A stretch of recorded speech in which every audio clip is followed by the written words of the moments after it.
కేటీఆర్ కేసును తమ లీగల్ ప్రకారంగానే విత్డ్రా చేసుకున్నట్లు అడ్వకేట్ మోహిత్ రావు తెలిపారు. కేటీఆర్ క్వాష్ పిటిషన్ డిస్మిస్ కాలేదని ఆయన అన్నారు. ఈ కేసుకు సంబంధించి ఏ కోర్టులో అయినా అప్పీల్ చేసుకునేందుకు తమకు అవకాశం ఉందని చెప్పారు. ఫార్ములా ఈ కార్ కేసులో సుప్రీంకోర్టులో కేటీఆర్ వేసిన పిటిషన్పై జస్టిస్ బేలా ఎం త్రివేది, జస్టిస్ ప్రసన్న వర్లే ధర్మాసనం విచారణ జరిపిందని అన్నారు. కేటీఆర్ క్వాష్ పిటిషన్పై ఆర్యమా సుందరం పీసీ యాక్ట్ వర్తించదని వాదనలు వినిపించామని చెప్పారు. ఏసీబీ ఎఫ్ఐఆర్లో పేర్కొన్న అంశాలు ప్రొసీజర్లో ఉన్న ఇర్రెగ్యులారిటీకి సంబంధించిన అంశాలేనని అడ్వకేట్ మోహిత్ రావు తెలిపారు.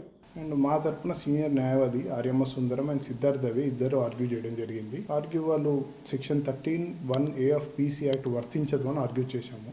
ఎందుకంటే వాళ్ళు ఎఫ్ఐఆర్లో పేర్కొన్న అంశాలన్నీ అవన్నీ ప్రొసీజరల్ ఇర్రెగ్యులారిటీస్కి సంబంధించినవి అని చెప్పి మేము వాదించడం జరిగింది. మేము కొద్దిసేపు వాదించిన తర్వాత మా లీగల్ ఒపీనియన్ ప్రకారం మేము కేసుని విత్డ్రా చేసుకోవడం జరిగింది. ఈరోజు సుప్రీంకోర్టులో అది అందరూ డిస్మిస్ అవుతుందని తప్పుడు ప్రాపగండా చేస్తున్నారు.